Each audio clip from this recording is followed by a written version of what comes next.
देश के नामचीन उद्योगपति अनिल अंबानी की हसरतों ने एक ऐसे बंगले को आकार दिया जिसका चप्पा चप्पा खूबसूरत और खूबियों भरा है।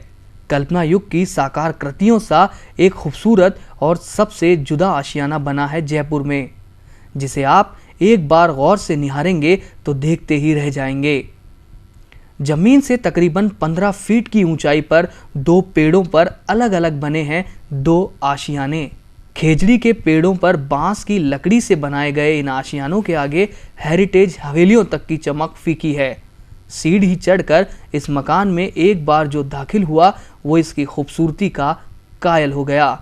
हवा खाने के लिए खिड़कियां और बरामदा, आराम फरमाने के लिए बेडरूम और बांस का ही बेड, सोफा सेट, आधुनिक सुख सुविधाओं से सुसज्जित लैट बाथ और धरती से जुड़ी ट्रेडिशनल डोर बेल, सब कुछ तो मौजूद है यहाँ। इस ऐशगाह के निर्माण के पीछे मकसद सिर्फ इतना कि लोग पेड़ों को काटने के बजाय उनसे प्रेम करना सीख लें और उनका महत्व समझ लें। सबसे खास बात यह है कि बंगले का मालिक खुद एक पत्थर व्यवसायी है, बावजूद इसके उसने कंक्रीट की इमारत खड़ा करने के बजाय इस इको फ्रेंडली हाउस का निर्माण करवाया। आज इसमें 2500 पेड़ हैं और ऐसे ऐसे पेड़ जो दुनिया में देखने में बहुत कम मिलते हैं। जैसे रुद्राक्ष हैं, जो चंदन भी होंगे, चेरी भी होगी, तो लीची भी होंगे। इनको बड़े जतन से, बड़े प्रेम से बच्चे की तरह पालते हैं इनको। उनके पानी की, खाद की, सर्दी गर्मी बिल्कुल ध्यान रख के, बड़ा ध्यान रखना पड़ता है।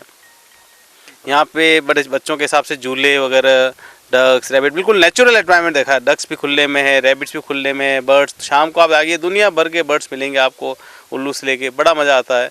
ट्री हाउसेज हैं, मचान हैं, ट्री हाउस में पूरा यहाँ रहते हैं हम लोग, मचाने हैं, खाने के लिए हैं और बिल्कुल प्रदूषण नहीं है। बिल्कुल यहाँ आके लगता है बिल्कुल ज़िंदगी जैसे डबल एज हो जाएगी यहाँ पे आके। अपने पिता से मिली इस विरासत को पाकर अनिल के बच्चों की खुशियों को तो मानो पंख लग गए हैं। अपने फार्म हाउस में सबसे खास इस मकान की सैर करने के लिए वो महीने के 15 दिन अपने पिता के साथ यहाँ गुजारते हैं और फुल एंजॉय भी करते हैं। बहुत अच्छा लगता है, मैं पापा के साथ आती हूँ, बहुत एंजॉय करती हूँ। जैसे झूले, ऊपर आके देखना, यहाँ पर आके देखना, बहुत एंजॉय करती हूँ। मेरा नाम आर्यन हलचा है और मतलब यहाँ आके मुझे घर से बहुत अलग लगता है। एकदम बहुत अच्छा एटमॉस्फेयर लगता है यहाँ पे हर टाइप की फैसिलिटीज़ है। जो है घर पे फैसिलिटीज़ एसी वगैरह होने के बावजूद जो चीज़ नहीं लगती है वो यहाँ आके लगती है। मतलब वो एक शांत वातावरण लगता है यहाँ पे योगा, एक्सरसाइज सब कर सकते हैं। मतलब झूले हैं, बर्ड्स, रैबिट्स, टॉर्टोइज, डक्स, ये सारे हैं। तो यहाँ पे एक अलग ही वो होती है खुशी कि यहाँ पे आओ और मतलब यहाँ पे एंजॉय करने में या फिर कोई भी काम करने में। एक और खास बात है जो इस मकान से जुड़ी है। इस मकान को बनाने वाला बबलू, जो 13 साल पहले जयपुर आया था, रोजगार की तलाश करते करते यहाँ तक पहुँचा। हाउस कीपर की नौकरी करते करते उसने इस आशियाने का ताना बाना बुना। बबलू ने इस मकान को खास बनाने के लिए क्या कुछ नहीं किया और अभी भी उसकी हसरतें कुछ और खास करने की है। बारिश से सुरक्षा के लिए उसने इसे खास पेंट से रंगा तो दीमक से बचाने के लिए भी जतन किए।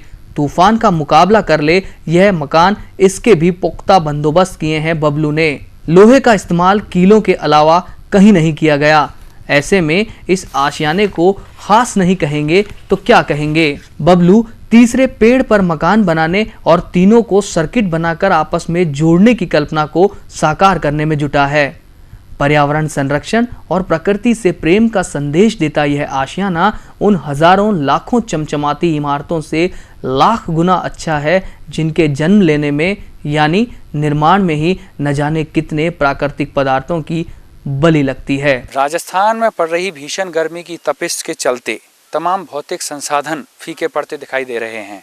ऐसे में पेड़ों की गोद में बनाए गए ये प्राकृतिक मकान निश्चित रूप से कुछ राहत दे सकते हैं। कैमरा पर्सन लीलाधर कुमावत के साथ अभिषेक चतुर्वेदी, BTV न्यूज़, जयपुर।